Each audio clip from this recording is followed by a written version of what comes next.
President Donald Trump की Tuesday शाम की स्पीच 20 जनवरी को शुरू हुए उनके सेकंड टर्म में कांग्रेस के जॉइंट सेशन का पहला एड्रेस था। America's momentum is back, our spirit is back, our pride is back, our confidence is back, and the American dream is surging bigger and better than ever before. लेकिन महज 5 minute के अंदर Texas के democratic representative अल green ये कहकर शोर मचाने लगे कि मेडिकेड में कटौती का कोई मैंडेट नहीं है। मेडिकेड कम इनकम वाले लोगों के लिए गवर्नमेंट की मेडिकल कवरेज का प्रोग्राम है। Mr. Green, take your seat. Take your seat, sir. Trump ने ट्यूसडे को चाइना और यूएस के पड़ोसी मेक्सिको और कनाडा पर लगाए गए भारी टैरिफ को भी हाईलाइट किया। ये यूएस के टॉप 3 ट्रेडिंग पार्टनर्स हैं जिन्होंने रिटेलिएशन की धमकी दी है, जिसके बाद नई ट्रेड वॉर के डर से फाइनेंशियल मार्केट्स लड़खड़ा गईं।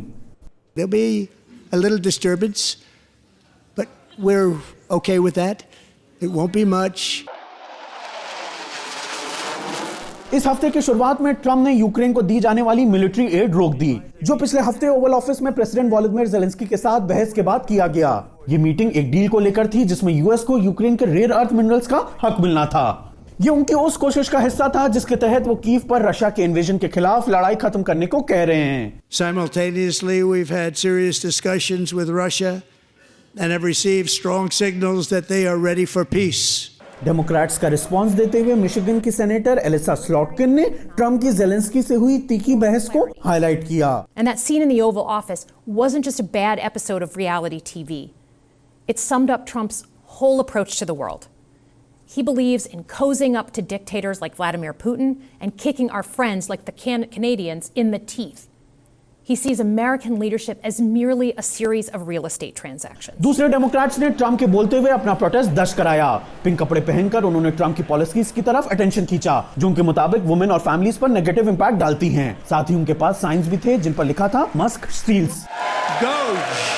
Perhaps you've heard of it. Perhaps. जो टेक बिलियनियर इलॉन मस्क की उन कोशिशों की तरफ इशारा था जिसमें गवर्नमेंट कॉन्ट्रैक्ट्स कैंसिल करके फेडरल ब्यूरोक्रेसी में कटौती करना और हजारों फेडरल एम्प्लॉयज को नौकरी से निकालना है।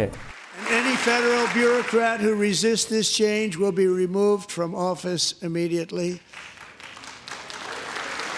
Because we are draining the swamp. और डेमोक्रेट्स की तरफ से फिर स्लॉटकिन ने जवाब दिया। You want to cut waste? I'll help you do it. But change doesn't need to be chaotic or make us less safe. The mindless firing of people who work to protect our nuclear weapons, keep our planes from crashing, and conduct the research that finds the cure for cancer, only to rehire them 2 days later? No CEO in America could do that without being summarily fired. Trump ने US के southern border से illegal migrants के number में कमी आने के लिए खुद को क्रेडिट दिया। The media and our friends in the Democrat Party kept saying we needed new legislation, we must have legislation to secure the border. But it turned out that all we really needed was a new president. First lady Melania Trump के साथ वो मेहमान बैठे थे जिनकी जिंदगी के experience उनके हस्बैंड के एजेंडे की बात आगे बढ़ा रहे थे। इनमें से वुमेन स्पोर्ट्स में ट्रांसजेंडर एथलीट्स की मुखालिफत करने वाली एक्टिविस्ट और एक औरत थी जिसकी फैमिली को एक अनडॉक्यूमेंटेड इमिग्रेंट ने मार दिया था।